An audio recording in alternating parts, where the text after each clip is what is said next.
ये देखकर लगता होगा ये कलीसिया है, ऑफ कोर्स कलीसिया है। ये क्या है? जीसस का किंगडम। ये क्या है? एक्लीसिया। ये क्या है? जिसके चलते यीशु ने कहा जाओ पृथ्वी में फैल जाओ। अब क्योंकि आपको ये चित्र दिखाकर इससे पता चलता है कि ये चर्च है, इसलिए फोटो का सहारा लिया है। तो मैं सबको पूछूंगा, क्या आप लोग और गहराई में जाने के लिए तैयार हैं? ओके, ये फोटो देख लो। और साथ ही साथ आप इसको देख लो, प्रेरितों की किताब उसका 20 का 29, the book of Act chapter 20 verse 29। जानते हो क्या लिखा है? लिखा है, पौलुस कहता है मैं जानता हूं कि मेरे जाने के बाद, लिखा है, फाड़ने वाले भेड़िए तो में आएंगे जो झुंड को नहीं छोड़ेंगे। मैंने झुंड को ग्रीन में हाईलाइट किया है, ठीक है ना, और भेड़िए को ब्लैक में हाईलाइट किया है। इसका मतलब क्या है? ये भेड़िया कौन है? मैं वापस रख रहा हूं, ये भेड़िया कौन है? ओके, मैं सबको पूछ रहा हूं, ये लिटरली भेड़िया है या फिर किसी का नकल, मतलब किसी का मास्क, मतलब किसी कोई बहरूपिया? ये क्या है? ये बहरूपिया है। ये क्या है? ये किसी का मास्क है। ये क्या है? ये किसी की परछाई है। और आपको पता है ये कहां घुस रहा है? ये भेड़िया घुस रहा है झुंड में। ओ हो, आशा जी जरा ध्यान दीजिए, रमन साहब जरा ध्यान दीजिए। लिखा है ये भेड़िया घुस रहा है झुंड में। ये किसकी स्टेटमेंट है? पौलुस की। यीशु ने भी कहा था मत्ती 7 के 12 से आगे, यीशु कहता है भेड़िया आएगा, भेड़िया आएगा। ये भेड़िया कौन है? मैं आपको बता दूं, ये ऐसा नहीं आएगा जैसे आपको फोटो में दिख रहा है। अगर ऐसा आएगा ना अस्तर जी, हम तो इसको कब का डंडे से मार के भगा देंगे। लेकिन ये कैसे आएगा पता है? जरा नाराज नहीं होना, या आपको बुरा नहीं लगना चाहिए। ये आपको पता है कैसे आएगा? जिसको आप लोग फॉलो करते हैं ना, बड़े बड़े सेवक, सो कॉल्ड, ये वो, वाह आगे आप समझदार हैं। ये ऐसे आएगा सूट बूट में, ये ऐसे आएगा, इसके हाथ में बाइबल होगी, इसके हाथ में ऐसा पावर होगा कि ठपाक ठपाक ठपाक ठपाक, आप समझ गए? ठपाक ठपाक, ये ऐसा होगा। और आप इसको देखकर क्या कहेंगे पता है? अरे क्या पावरफुल प्रीचर है, अरे क्या पावरफुल मैन ऑफ गॉड है, अरे अफ्रीका का, अमेरिका का, भारत का, अरे क्या चमत्कार करता है। इसके हाथ से तो तेल गिरता है, इसके हाथ से तो डायमंड गिरता है। अरे ये तो नाम ऐसे लेता है कि आपको क्या बताए, नाम पूछता तक नहीं है। मोबाइल नंबर तो टक टक टक टक बता देता है, गाड़ी का नेम प्लेट, नंबर प्लेट। बाप रे, सोच के देखिए आप। तो ये ऐसा है जो लिखा है भेड़िया घुसेगा। एक साथ बोल दो, कहां? झुंड में, झुंड में। ये किसकी झुंड है? ये यीशु की झुंड है। ये कौन सी झुंड है? जिसको यीशु ने कहा कि मैंने अपनी, जीसस क्राइस्ट, मैंने अपनी दुल्हन के लिए तैयार किया है, जिसको मैंने अपने लिए तैयार किया है। ऐसी झुंड में ये घुसेगा और मेरी कलीसिया को भ्रष्ट कर देगा। जैसे पौलुस ने कहा, मैं डरता हूं कि कहीं सांप जैसे हवा को फंसाया था, कहीं वो इनको ना बहका दे। अब आ रही है ना बात समझ में? तो मुझको और आपको हाथ में क्या उठाना होगा? बोल दीजिए, डंडा। डंडा। ये डंडे का नाम क्या है? वचन, वचन, वचन, वचन। पौलुस कहता है हमारी लड़ाई हड्डी मांस से नहीं है, मतलब इंसानों से नहीं है। हमारी लड़ाई किससे? हमारी लड़ाई है अंधकार की ताकतों से। अंधकार की ताकतें किससे लड़ती है? डरती है। एक ही वेपन, वेपन का नाम क्या है? वचन, वचन, वचन। That's it. क्या बात है। तो लिखा है ये भेड़िया, ये भेड़िया घुसेगा चर्च में, घुसेगा झुंड में, घुसेगा नम्र बनकर, घुसेगा चमत्कार के नाम से, घुसेगा आशीष के रूप में, घुसेगा क्या क्या बोलकर, अरे तुम्हारे साथ प्रभु है, अलाना है, फलाना है। और जीसस क्राइस्ट, इसको इतनी जल्दी एक्सेप्ट कर लेंगे ना। और ऑलरेडी कर चुके हैं, करेंगे क्या? ऑलरेडी कर चुके हैं, ऑलरेडी कर चुके हैं। अब इसको देखो, लिखा है गलत शिक्षाएं इस एक्लीसिया में लाएगा। आपको प्रूफ देता हूं, प्रूफ देता हूं।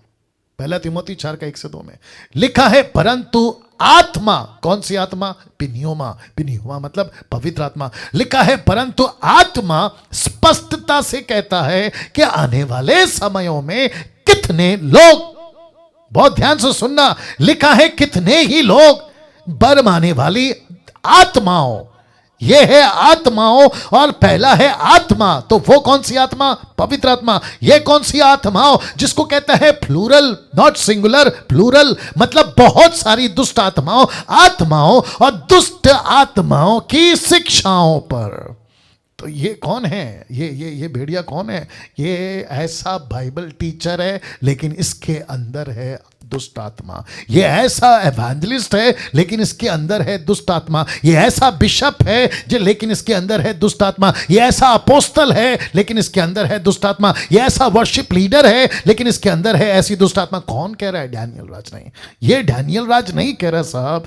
अगर तुमको मेरे विरोध में वीडियो बनाना है तो पौलुस के बारे में बनाओ। पौलुस को डांटो, मुझे नहीं। पौलुस कहता है दुष्ट आत्माओं की शिक्षाओं पर मन लगाकर विश्वास से बहक। शब्द को ध्यान दीजिए, लिखा है बहक। किसका डर था पौलुस को? इसी का, कहीं भ्रष्ट ना हो जाए। और लिखा है ऐसा, जीसस क्राइस्ट, ऐसा होगा तिमोथी, ऐसा होगा अंत के दिनों में कि बहुत सारे झूठे शिक्षक आकर कलीसिया को बहका देंगे। यह झूठे मनुष्यों के कपट के कारण होगा, जिनका विवेक मानो जलते हुए लोहे से दागा गया। मतलब एक होता है ना, निर्जला जी, एस्तर जी, रमन साहब, एक होता है ना, हम गलती करते तो हमको ऐसा लगता है ना, यार आज गलती हो गई, यार आज ऐसा बोल दिया, यार आज ऐसा, आता है कि नहीं आता अंदर?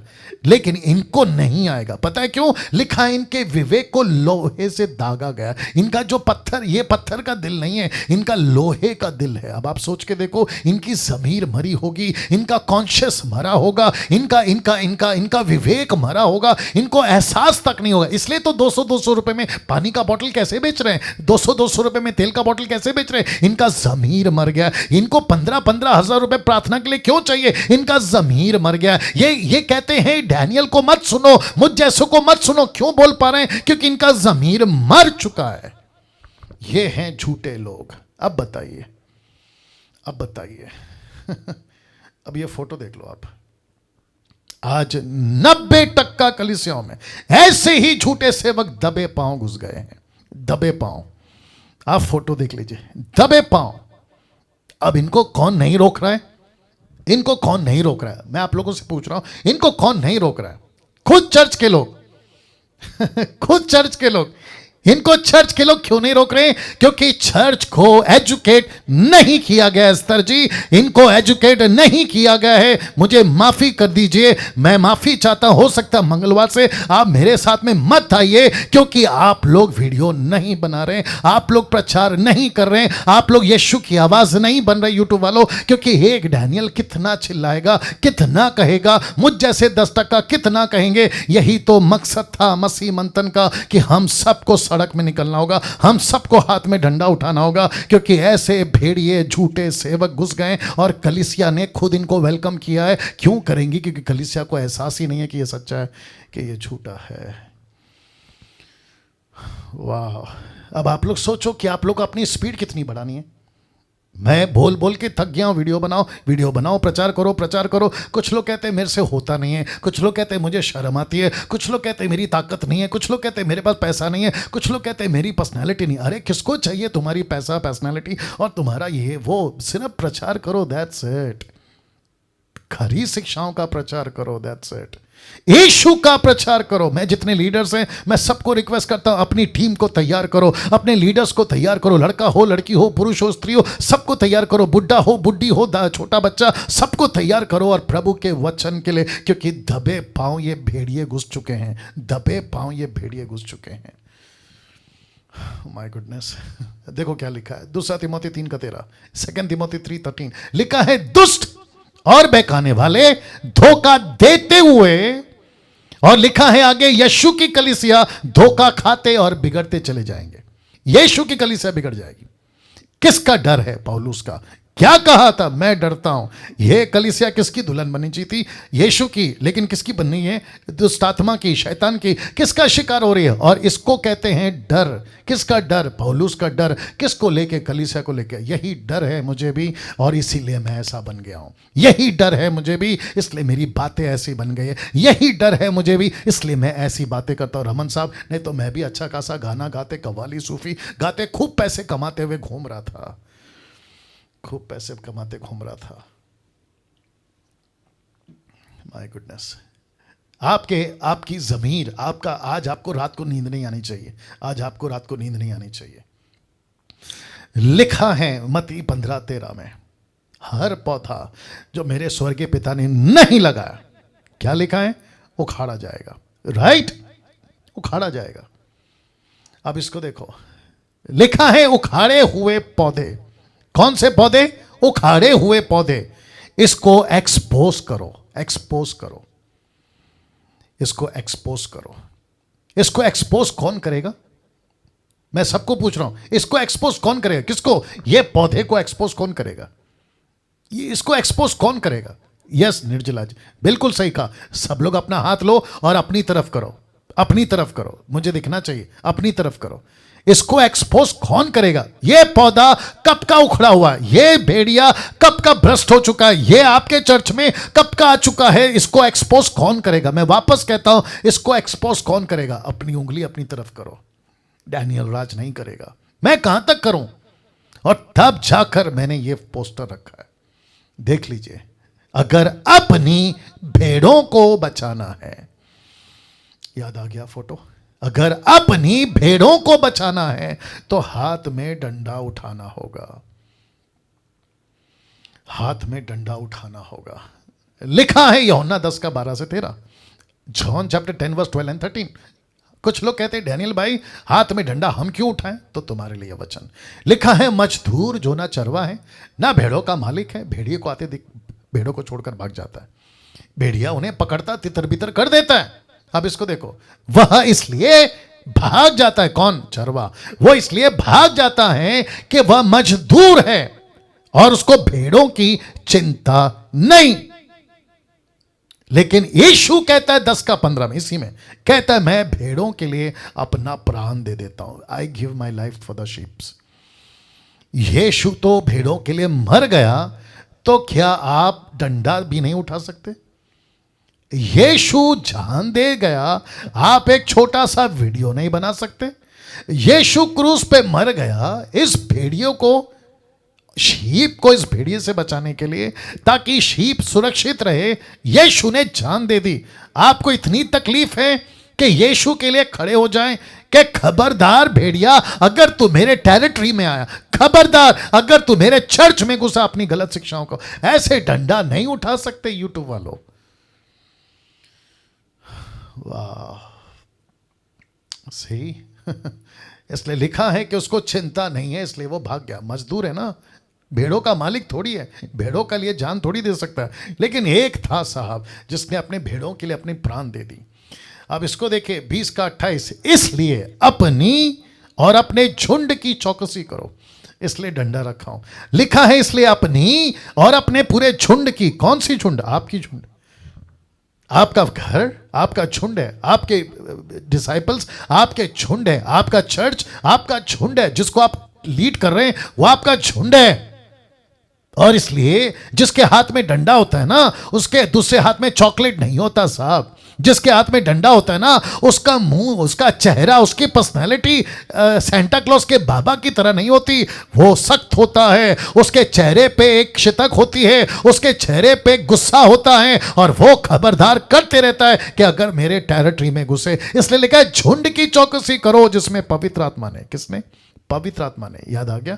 पवित्र आत्मा कैसे प्रीचर चाहता है, ऐसे प्रीचर। पवित्र आत्मा क्या कहता है? निरुत्तर करो, कन्विक्ट करो। ऐसा लिखा है कि पवित्र आत्मा ने तुम्हें अध्यक्ष ठहराया। अध्यक्ष का मतलब बिशप नहीं, रेवरेंड नहीं, सोफा पे बैठना, पानी का ग्लास मंगाना और चेलों से अपने पैर दबवाना और खूब पैसे कमाना, नहीं नहीं नहीं, ये नहीं है वो अध्यक्ष। लिखा है पवित्र आत्मा ने तुम्हें अध्यक्ष ठहराया है। लिखा है कि तुम परमेश्वर की कलीसिया की रखवाली करो। बाप रे बाप रे बाप रे बाप रे बाप रे। लिखा है तुम कलीसिया की रखवाली करो, जिसे उसने अपने लहू से मोल लिया है। लहू से मोल लिया है। मैं कुछ सेकंड रुक रहा हूं और मैं चाहता हूं कि आपके दिमाग में यह वचन लिखा है। पवित्र आत्मा चाहता है कि तुम डंडा उठाओ, पवित्र आत्मा चाहता है कि तुम अध्यक्ष बनो, पवित्र आत्मा चाहता है कि तुम्हारी बातें ऐसी हो कि भेड़िया भाग जाए। रमन साहब, आ रही है ना बात समझ में? ऐसा सुरेश साहब, सोलोमन साहब, आप लोग जितने भी देख रहे हैं, मैं सबको कहना चाहता हूं, पवित्र आत्मा ने कलीसिया में अध्यक्ष बनाकर आपको रखा ही इसलिए है कि तुम कलीसिया की रखवाली करो। पैसे कमाने के लिए नहीं रखा, आपको फेमस होने के लिए नहीं रखा, आपको अमेरिका घूमने के लिए नहीं रखा, आपको परमेश्वर के कलीसिया को नोच नोच के खाने के लिए नहीं रखा। यस और नो? लिखा है रखवाली करो। आपको डरना किसी के भी बाप से नहीं है। जब यीशु की डंडा, वचन का डंडा आपने उठा लिया, आपको डरना किसी के बाप से नहीं है। नहीं डरना, मैं सबसे बात कर रहा हूं, नहीं डरना, किसी से नहीं डरना। एक जीसस क्राइस्ट, एक छोटा सा एग्जांपल दे देता हूं, दुखद है, अच्छा नहीं है। अपने देश के सिपाही थे, कम से कम 22 लोग मर गए। आपको याद होगा, इसी भारत के छत्तीसगढ़ के नक्सलाइट एरिया में बीजापुर के पास कम से कम 22 शहीद हो गए, 22 जवान शहीद हो गए। दुख की बात है। लेकिन जब मैं उनका इंटरव्यू, मतलब टीवी पे उनकी फोटो, उनकी डेड बॉडी, उनकी पार्थिव शरीर को जब भारत में, माफ करें, उनके घरों पर उनको जो है विदाई देने के लिए लाया गया, तो फोटो जब देख रहा था एक एक की, कोई 20 साल का, कोई 22 साल का, कोई 30 साल का, कोई 40 साल का। कम ऑन, ऐसी छोटी छोटी उम्र में ये लोग मर गए। किसके लिए? देश के लिए। किसके लिए? सुरक्षा के नाम पे मर गए। तब मैं सोचा, क्या हासिल किया इन्होंने? क्या क्या कर रहे थे? सुरक्षा कर रहे थे, नक्सलाइट से बचा रहे थे देश को, और जिसके चलते जान दे दी। उनके घर के लोगों को पूछेंगे ना कि भाई आपका बेटा मर गया, भाई मर गया, आपका पति मर गया, दुख है। वो क्या कह रहे होंगे? वो यही कह रहे होंगे, देश के लिए मर गया। तब मेरी बत्ती जली। सोचिए, आप और मैं पृथ्वी पर जीते हैं, यीशु के सेवक बन गए, और ऊपर से कितनी शिकायत है। मेरा नौकरी नहीं है, मैं क्या करूं? मेरे पास पैसा नहीं है, मैं क्या करूं? मेरा हेल्थ का प्रॉब्लम है, मैं क्या करूं? अगर ऐसा उनकी उम्र में सोचा होता तो वो देश की रक्षा कहां से करते, बताइए? यहां पे हम लोग दुख उठाकर परमेश्वर के लिए सेवा करने के बजाय शिकायतें कर रहे हैं, शिकायतें। वाह। फिर कहते हैं कल को मर गए तो घर का क्या होगा, फैमिली का क्या होगा, इसका क्या होगा, उसका क्या होगा। जो मर गए 22 लोग, उन्होंने एक बार भी सोचा होगा? छोटे छोटे बच्चे हैं उनके, उन्होंने सोचा होगा मेरी लड़की का स्कूल का क्या होगा, फीस का क्या होगा, इसका क्या होगा, उसका क्या होगा। आपको पता है वो किसके सारे छोड़ के गए देश के? वो सारे लोग जो मर गए, यहाँ के देश के नागरिकों के हाथों, या फिर यहाँ की गवर्नमेंट के अथॉरिटी के हाथों। अब आप सोच के देखो, हम किसके लिए मर रहे हैं? ऊपर के गवर्नमेंट के कारण। हम किसके लिए मर रहे हैं? यीशु जो हमारा राष्ट्रपिता, पति, या इनका किंग, राजाओं का राजा, उसके लिए मर रहे हैं। कम ऑन, किसी के बाप से नहीं डरना, किसी के बाप से नहीं डरना। सेवा करना है, डंके की चोट पे करो। तभी लिखा है प्रकाशित वाक्य 21:28 में, डरपोक या डरपोकों, टोटल नहीं डाला हूं, सिर्फ इतना टुकड़ा डाला हूं, डरपोकों उस झील में मिलेगा जो आग और गंधक से जलती रहेगी। ये दूसरी मृत्यु है। तो ये कौन से डरपोक हैं? ये वो नहीं है जिनको बाहर भूत बंगला या फिर छुड़ैल या दुष्टात्मा, ना ना ना, ये वो डरपोक है जो वचन से डरते हैं। यीशु ने क्या कहा? अगर मनुष्य के सामने मेरा इनकार करोगे तो मैं पिता के सामने तुम्हारा इनकार करूंगा। याद आ गया कि नहीं आ गया? यीशु के गवर्नमेंट में, मेरे को आज थोड़ा सा वक्त दे दीजिए। यीशु के गवर्नमेंट में कलीसिया कैसी होनी चाहिए? यह आखिरी डेप्थ है, उसके बाद फिनिश।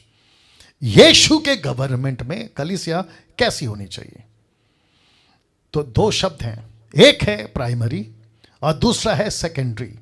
मैं रिपीट कर देता हूं, एक है प्राइमरी और दूसरा है सेकेंडरी। आप सभी जानते हैं प्राइमरी का मतलब क्या है और सेकेंडरी का मतलब क्या है। प्राइमरी का मतलब है जो सबसे पहला, सबसे ज़्यादा ज़रूरी, सबसे इंपॉर्टेंट, और सेकेंडरी का मतलब क्या है? जो प्राइमरी के बाद आता है, जिसको कहते हैं इसकी इंपॉर्टेंस इतनी नहीं है, ये बाद में भी करेगा तो चलेगा, ये बाद में भी होएगा तो चलेगा, लेकिन प्राइमरी और सेकेंडरी का कॉन्सेप्ट आपके बीच में रख रहा हूं।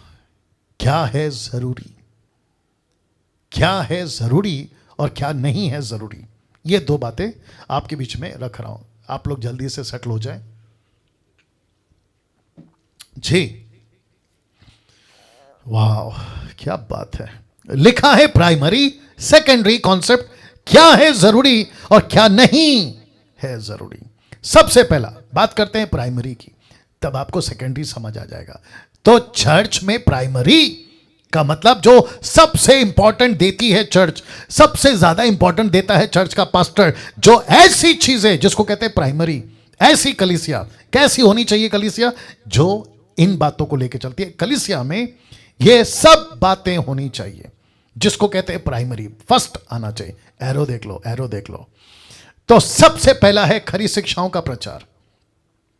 ऐसी कलीसिया जो प्राथमिकता या इंपॉर्टेंस देती है, जिसको कलीसिया ने जिसको कहते हैं प्राइमरी पे रखा है, मुख्यता पे रखा है, वहां है खरी शिक्षाओं का प्रचार, जिसमें आता है Trinity, baptism, salvation, rapture, tithe and offering, और फिर praise and worship, Holi spirit and his gift.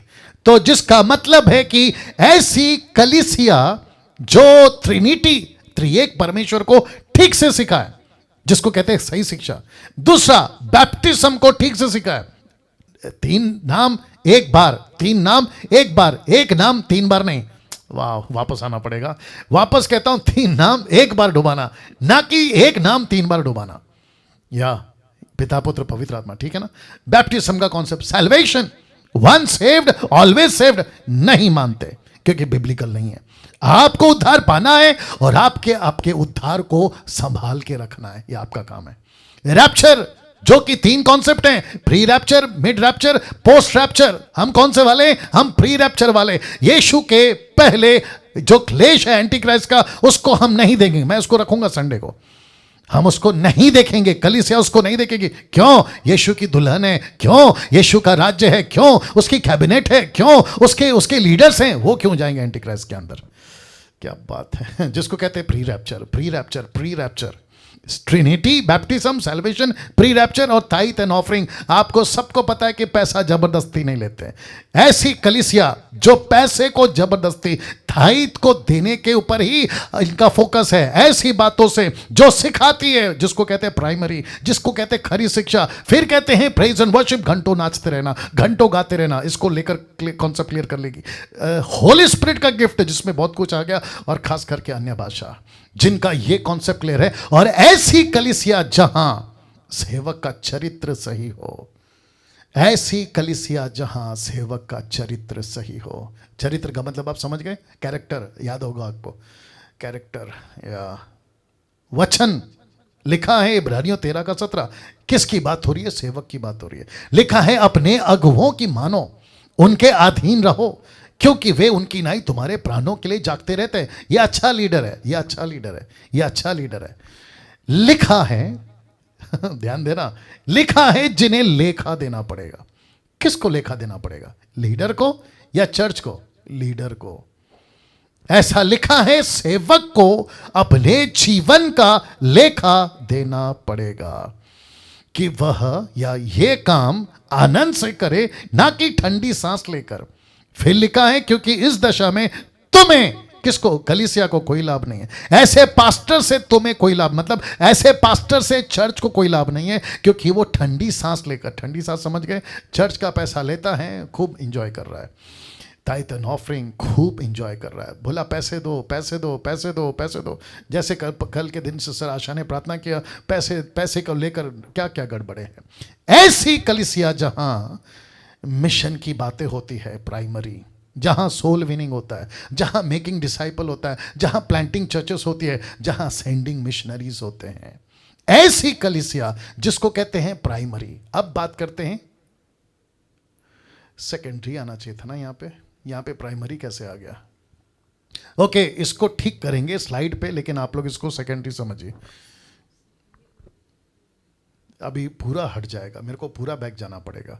तो मैं वापस कहता हूं, ये सेकेंडरी है, नॉट प्राइमरी। ये हमारा मिस्टेक है। ओके, ऐसी कलीसिया जिसको कहते हैं secondary, not this one, secondary कलीसिया की, जहां मिल्क ड्रिंकिंग क्रिश्चियंस पाए जाते हैं। मिल्क ड्रिंकिंग क्रिश्चियंस, एरो देख लो। पहला कुरिन्थियों 13 का 11 लिखा है, जब मैं बालक था तो मैं बालकों की नहीं बोलता था, बालकों का सा मन था, बालकों की समझ थी, परंतु जब सियाना हो गया तो बालकों की बातें छोड़ दी। कौन सा चर्च? सेकेंडरी। कैसी बातें? बालकों की। कैसी सोच? बच्चों की। कैसे लोग हैं? बच्चे टाइप के। इनको मुझ जैसे प्रचारक की बातें समझ में नहीं आएंगी, इसलिए तो उल्टी सीधी हरकतें करते। कैसी होती हैं ये कलीसिया? दे रहा हूं। कैसी होती है ये कलीसिया? आशीष के लिए चर्च जाती है, चमत्कार के लिए चर्च जाती है, परमेश्वर के लिए चर्च जाती है। ओ ओ ओ ओ ओ ओ आशीष का ठीक है पास्टर डैनियल, चमत्कार का ठीक है पास्टर डैनियल, परमेश्वर के लिए तो जाना ही पड़ेगा ना। तो सुनो, मैं रखूंगा, अभी बता देता हूं। पहला फोटो देख लो। आप लोग हंसते होंगे कि पेट्रोल पंप यहां पे क्या कर रहा है। मैं आपको बताता हूं, ऐसा चर्च जो है वो एक पेट्रोल पंप की तरह है, जहां हम खुद को भरते हैं। कहते हैं कि आप संडे संडे आते हो, आप खुद को भरते हो। जैसे गाड़ी आती है ना पेट्रोल पंप पे, तो आप खुद को भरते हो, इसलिए संडे संडे चर्च जाना जरूरी है। अगर ऐसा सच है तो फिर इसका क्या? ये ऐसी गाड़ी है जो पेट्रोल पंप को भरती है। वापस आना पड़ेगा। ये ऐसा पेट्रोल पंप है जो गाड़ियों को पेट्रोल देता है। ये ऐसी गाड़ी है जो पेट्रोल पंप को पेट्रोल देती है। आप पूरी जिंदगी क्या बनना चाहते हो? आप पूरी जिंदगी क्या बनना चाहते हो? इसलिए लिखा है, देखो, एक जाता है परमेश्वर के लिए, एक जाता है परमेश्वर को लेके। मैं रिपीट करता हूं, एक जाता है परमेश्वर के लिए, एक जाता है परमेश्वर को लेके, एक जाता है आशीष, चमत्कार, नौकरी, कारोबार, शादी, परिवार, बीमार। एक जाता है कि प्रभु मैं इसलिए जा रहा हूं ताकि वहां कोई बीमार, वहां कोई दुख, वहां कोई परेशान, वहां कोई ऐसा होगा ताकि मैं उसको ठीक करूं। एक होता है जो अपनी गाड़ी में पेट्रोल भराने जाता है, एक गाड़ी ऐसा है जो खुद पेट्रोल पंप को गाड़ी पेट्रोल देती है। वाह! आप कौन से क्रिश्चियन हैं, कौन से चर्च हैं? और तब जाकर लिखा है प्राइमरी या सेकेंडरी। आपका चुनाव, आपका चुनाव, प्राइमरी या सेकेंडरी, आपका चुनाव। आपको चुनाव करना है। यीशु कौन सी कलीसिया का बॉस है? प्राइमरी। यीशु कौन सी कलीसिया चाहता है? प्राइमरी। यीशु किस तरीके के सेवकों को चाहता है?